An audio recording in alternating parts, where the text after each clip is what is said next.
You're listening to the podcast of the Andrea Mitchell Center for the Study of Democracy at the University of Pennsylvania.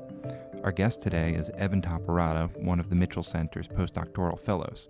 He received his PhD from the University of Minnesota and writes about the history of U.S. refugee policy. EVAN TAPARATA, welcome to the podcast. Hey, thanks, Matt. Thanks for having me. So you're working on a book entitled No Asylum for Mankind, The Creation of Refugee Law and Policy in the United States, 1776 to 1951. What were your goals with the book, and how does it complement or complicate other existing scholarship on refugee law in the U.S.? So before I dive into that question, I might just say that that's the tentative title for the book. That is the title of the dissertation, which I finished at the University of Minnesota in the history department in spring 2018. But the goals for this project are essentially to think about the history of refugee law and policy in the United States, but to begin that history by asking questions that have typically not been associated with U.S. refugee history. So, for example, what's the relationship of U.S. settler colonialism to refugee policy? What's the relationship of slavery to refugee policy in the United States? Often U.S. refugee historiography begins in the years after World War II. Especially with the Displaced Persons Act of 1948. And part of that history kind of situates refugee policy in the U.S. as the product of the United States and its rise to global power. And what my project is trying to do is show how actually the formation of refugee law and policy was critical to the formation of the establishment of the U.S. nation state. Ever since the kind of earliest days of the U.S. as an independent nation all the way through its rise on the world stage in the post-war years. What did early U.S. refugee law look like, and how does it differ from refugee law today? So as I had just mentioned, the first refugee law in U.S. history is often thought of as the 1948 Displaced Persons Act. And in fact, the first refugee law in U.S. history was passed 150 years earlier than that in 1798. And this was a law that Congress passed to award thousands of acres of land to Canadian and Nova Scotian refugees after the American Revolution. And so these were Canadians and Nova Scotians in British-occupied territory who allied their affiliation and their loyalty with the United States or the emerging United States instead of the British. And as a result, their homes and their property was either confiscated or destroyed. And many of those individuals ended up petitioning Congress saying, hey, we assisted the U.S. war effort, we assisted independence, we believe we are owed some sort of compensation for our losses and some sort of recognition for our loyalty. And they used the word refugee to identify themselves in that moment. And Congress responded by using that term refugee to create this policy that then ended up giving them, these Canadians and Nova Scotians, land in what was then the Northwest Territory of North America. And that was a territory that was highly contested. It was a place where, there had been a long history of indigenous people in North America in that region.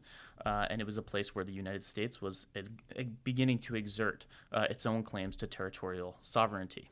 And so, this kind of foundational law in U.S. refugee history is paradoxical in the sense that it offered thousands of acres of land to Canadians and Nova Scotians, which to this day is hands down the most generous form of refugee relief that the United States has ever offered to refugees resettling in the U.S.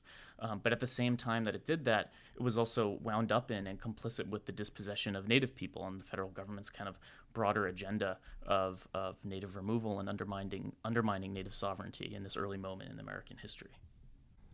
So in addition to these Canadians and Nova Scotians, you've also written about how emancipated slaves and Creek Indians were subsequently treated as refugees by the state but received very different treatment. Could you expand on that a little bit for us?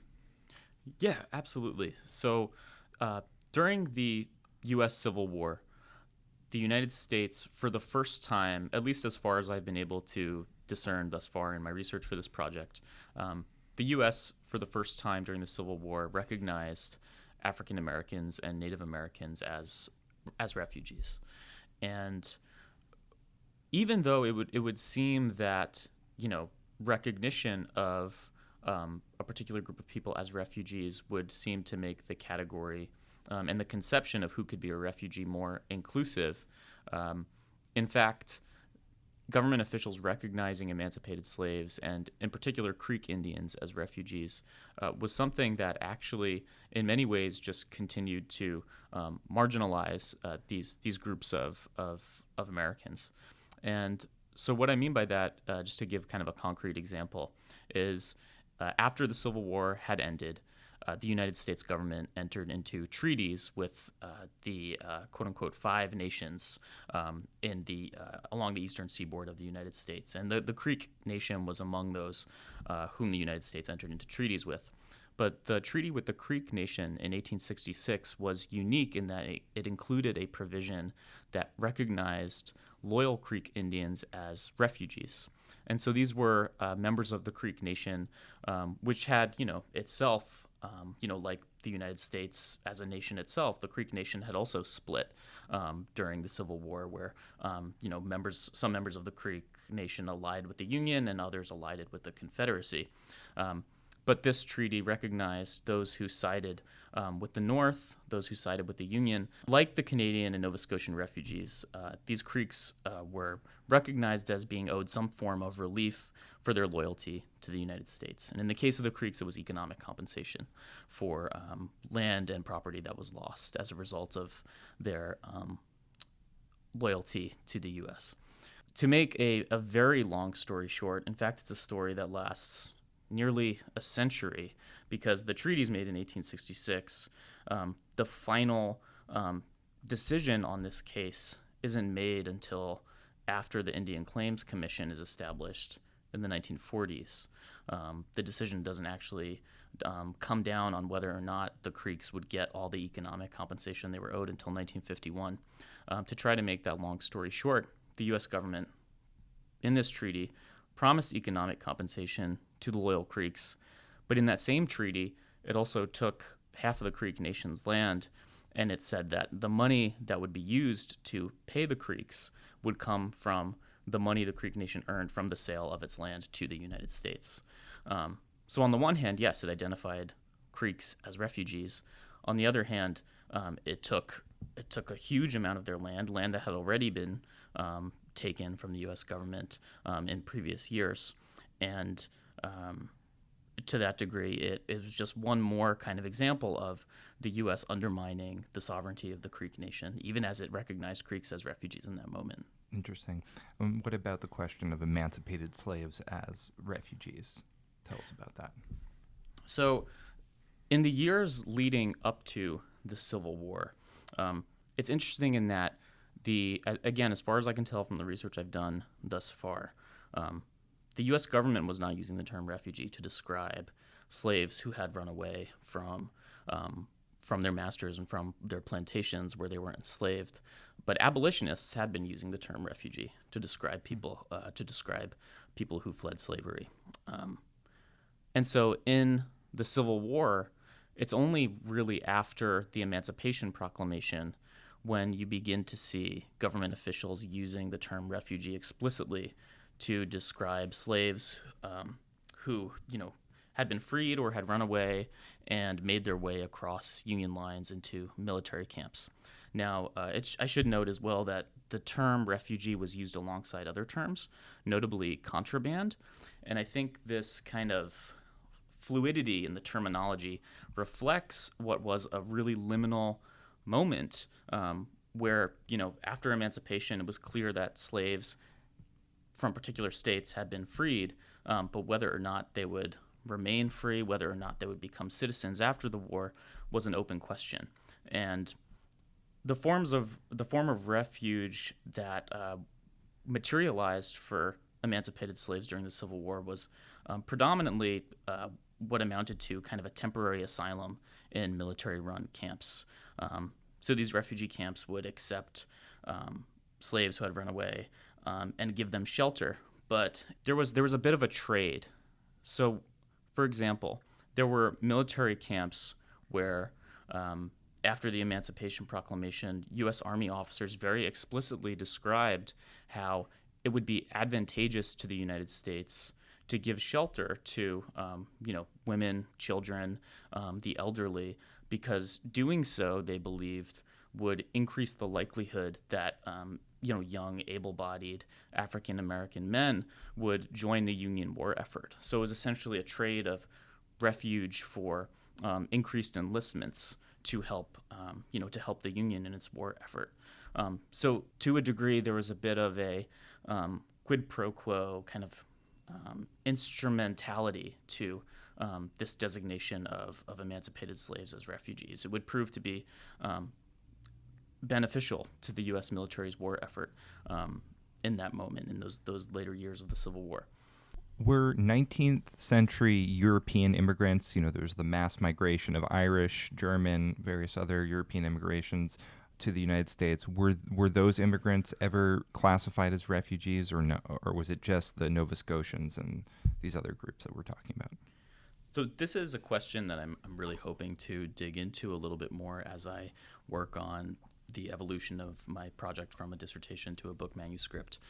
Thus far in my research, I've seen the word refugee used only occasionally to describe, for example, the 48ers. Say more about what that is. So, Europeans who were coming to the U.S., leaving their homes because of revolutions in their home countries in Europe. These were all happening around the 1840s, yeah. Okay. So thus they're called often the 48ers. Mm-hmm. I've only seen the word refugee used occasionally in those instances. The word I've seen more often is exile, and I think that for me as a researcher, that is one of the challenges of this project. I've thus far shaped it primarily around the concepts of refugee and also refuge, and so then the question of, well, where do exiles fit in that? Because arguably, they may not be the same as refugees, but they're kind of within a similar spectrum of experience, right? That causes them to flee their homes. And so I haven't quite wrapped my head around that yet in terms of where the experiences of those Europeans will fit into the manuscript. Mm-hmm. But it's something I'm eager to dig into a little bit more. So is it the case that it was only after World War II that refugee gained a technical definition under U.S. law, or was there earlier technical definitions of refugee? So it is predominantly after World War II when refugee begins to take on a more formal, codified, technical definition. But that's not solely a U.S. story. That's a kind of global story. In particular, it's after the formation of the United Nations, and in particular, its Convention on the Status of Refugees released in 1951, where you really see the first kind of internationally agreed upon definition of refugee emerge on the world stage. And in fact, it's that definition that many nation states and many international bodies still use today to define who is and who is not a refugee. And so before that moment, before 1951, as far as I can tell, these distinctions about who was and who was not a refugee in U.S. history were much more improvised. They were kind of ad hoc policies that were instituted as they needed to be instituted. But there were examples when officials were laying out very explicitly their versions of, who was a refugee. And so, for example, I believe it was in 1914, but I would need to double check this. The Bureau of Immigration released one of its annual reports during the Mexican Revolution, when U.S. immigration officials were in fact encountering many refugees at the U.S.-Mexico border during that conflict. In one of their annual reports, the Bureau of Immigration offers a definition of refugee that is interesting and unique in the sense that it included the phrase, people were refugees if they were fleeing economic industrialization and all its attendant evils. And that's unique because typically, there's this stark divide between refugees and economic migrants. Right, yeah. Exactly. And so I think, that just gives a sense of how during this, much earlier period and this much longer period of U.S. history from the 1770s through the 1950s, just goes to show the degree to which it was a category that was very much in formation. It was a category that was not settled in the way that we think it is today. Although, I think if we turn to the same U.S.-Mexico border today in our own moment, in our own time, we can see that there are people coming from Central America who are coming to seek asylum, and yet they're being cast as economic migrants. There's this kind of inherent suspicion from the current administration that they are not actually seeking asylum. And so, we may have a more settled legal definition today of who is and who is not a refugee, but in terms of actually, assigning that category to people who are fleeing persecution and people who have been displaced, there's still people have to decide who is and who is not a refugee, even though we have the kind of more firm technical categories today. Mm. You write about how the Cold War shaped U.S. refugee policy after this point where it became institutionalized under international law. Can you say something about that? So one of the things that historians and scholars in other fields as well, especially sociology and anthropology and critical race and ethnic studies, one of the incredible things that these scholars have done is to show the degree to which Cold War politics influenced refugee policy in the United States. And they've shown essentially that, distinctions of who was and was not a refugee was an arm of U.S. foreign policy during the Cold War.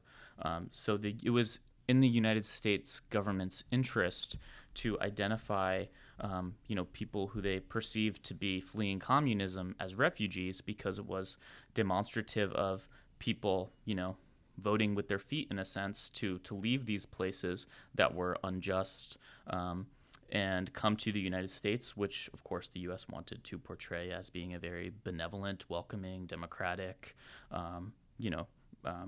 humanitarian place. I mean, and even before then, in the examples that I talk about in my project, this notion of instrumentality is always there in U.S. refugee policy.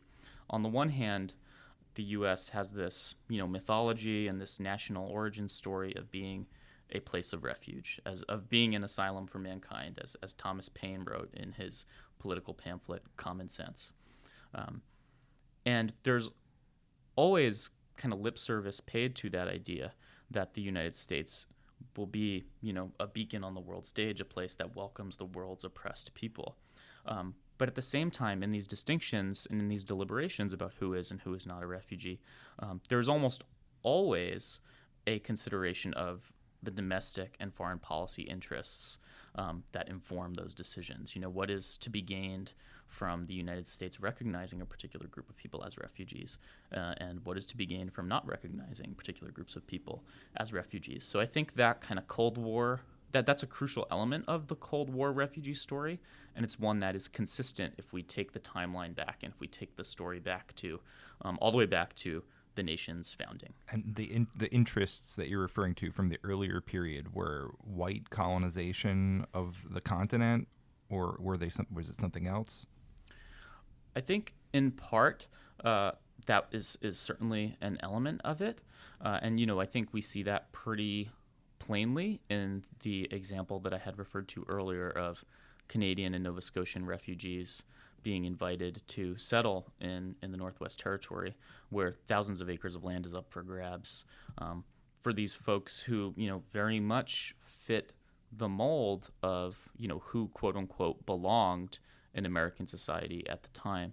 I think that's certainly a part of it. I mean, it does raise questions as well about, the Indian Removal Act was not a refugee policy, clearly, in the sense that it fostered the removal and displacement of Native people from their homelands, but to a degree, it arguably was a refugee policy in the sense that it produced displaced people. It produced people who were forced to leave their homes. And so I think, there are many interests at play that we can begin to see, at the domestic level and at the international level, if we push the timeline back a little bit, and if we especially keep in mind that, during the 19th century, the borders of the United States were not the borders that are the United Right. States today. The nation's geographic footprint was in very much in formation, and I think we can see the role that refugee policy played as well in typically today we think of refugee policy as being something that's about border enforcement. I think if we take the timeline back, we can see the role that refugee played in actually the creation of borders and the kind of establishment of the ability of the nation state to enforce its sovereignty through enforcing its borders. Okay, so what I'm hearing is that early U.S. refugee policy was instrumental to the expansion of the United States across the continent. Then you have a period, maybe after World War II, where it becomes about anti-communism, about proving that the U.S. is a refuge for the victims of communism. Then what happens after 1989 when communism essentially collapses? Then what goals are U.S. policy, refugee policy serving? So there's a phenomenal new book that I might just recommend here for listeners who are interested in this particular question. It's written by Maria Cristina Garcia, a scholar at Cornell University, and her book is The Refugee Challenge in Post-Cold War America. And Maria Cristina Garcia, I think, elucidates very clearly the degree to which, after the Cold War, national security, particularly in relation to the threat or the perceived threat of terrorism, really becomes one of the motivating forces and factors in shaping U.S. refugee policy in the post-Cold War era. You touched on this a bit already, but what does your project tell us about the American myth of the U.S. as a nation of immigrants, or as you said, an asylum for mankind, and what does it suggest about U.S. identity? So I think there's this kind of underlying mythology and this underlying story of the United States as a kind of a combination of a place of refuge and a nation of immigrants. And these two, naturally go hand in hand with one another. And I think they're both true to a degree. So the U.S., yes, of course, has accepted many immigrants. The U.S. has accepted many refugees. But it's also true that even though the U.S. has been a place that's welcomed immigrants, has been a place that's welcomed refugees, the United States has also been a place that has been very selective about the immigrants and refugees that it welcomes. It's a place that's in many times been exceedingly exclusionary in the people that it does not welcome explicitly as immigrants and refugees. I think it's arguable as well that the United States has been a place that has created refugees, both directly, but then also perhaps indirectly through, particular kinds of foreign policy and interventions around the world. And part of what I'm trying to do with this project and with my book is to say that it's possible to incorporate all of these things, welcoming refugees, excluding refugees, producing refugees. It's possible to hold all these things in our hands at the same time and recognize that all of these things help to make up the history of the U.S. as a place of refuge, and also not just the history of the United States as a place of refuge, but its current manifestation as one of the many nation states on the world stage that are grappling with the ongoing issue of global displacement and global persecution. And I think that moving forward, if we're trying to imagine what a more humane or more welcoming refugee policy might look like, I think we need to grapple with these tensions that are an inherent part of the United States and its history as a place that has welcomed, but not only welcomed, refugees. Great. But before we go, let me just ask you, you were doing archival research for this project. What was the most interesting or surprising finds from your archival research? So one of the most kind of compelling and surprising things to me that I found in the archive when I was doing the research for this project, which I did quite a bit of archival research, but most of it was rooted in the National Archives in the U.S., both at the College Park and downtown Washington, D.C. branches of the archives. And One of the most surprising finds to me there was going through State Department records during World War I and seeing examples of State Department officials, but also diplomats, talking about Americans who were in Europe at the outbreak of World War I and describing all the efforts that were being undertaken to get those Americans back to the United States. But they explicitly used the word refugee to describe them. And so they were, referring over and over again to these American refugees. And I think often we don't think about United States citizens as being refugees. It's often just kind of the idea that refugee history could be so intimately tied to the United States that it would even include American citizens is something that I think is a little bit outside of our imaginations. Or maybe I should just say that for me personally, having been immersed in this history, I had not really read much about, American citizens being referred to as refugees and the policies that would need to be put in place to assist American refugees abroad. And so that was eye-opening to me, just in the sense that, I think in that particular moment, so this is World War I, before there's really a singular definition of refugee. It was true then, but I do think arguably it's true today as well. There was just no formal set of guidelines about who was and was not a refugee, which meant that the people that could fit into that category were vast, and they included populations that we might not normally think of as refugees, including American citizens. Fascinating. Well, good luck with the book, and thank you so much for coming on the podcast. Yeah, thanks so much, Matt. I appreciate it.